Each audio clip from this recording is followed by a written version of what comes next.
Eric Haluzik with All Corners Home Inspections. This is the roof evaluation for this single-family home with an attached, finished or semi-finished shop at this Eugene, Oregon.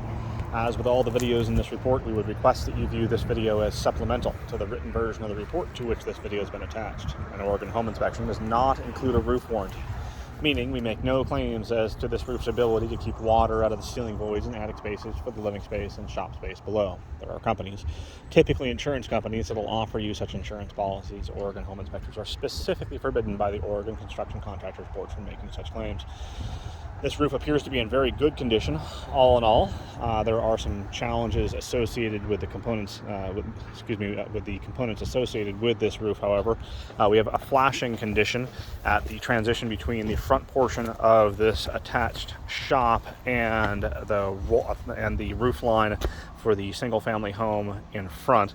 At this location here, we have a piece of flashing which is open to the uphill area, and that would guide water behind that piece of flashing and may have adverse effects and allow water into the area behind. There are also lots of areas with visible sag in the roof line. We have a small swale here, what we believe to be about a half an inch out of plane at this orientation. On the flip side, we're seeing a similar condition here, except in the other orientation where the roof line actually physically heaves about 6 feet up and uniform all along that far right hand side.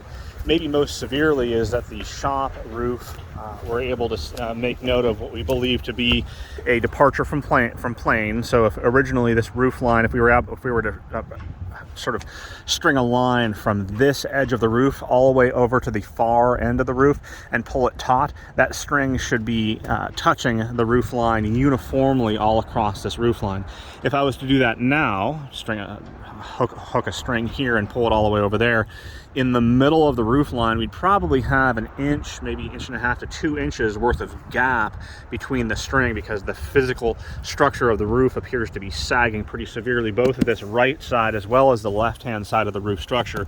We'll see if we're able to identify what that challenge is.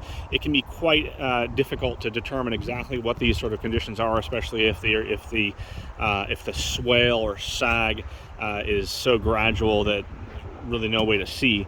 But again, I'll see if I can figure out what's going on once we're in the both the single-family home's attic space as well as in the garage. We would highly recommend someone who's capable of evaluating this roof get up here on an annual basis to make sure that we catch any small challenges before they turn into significant issues. Eric Haluzik, All Corners Home Inspections.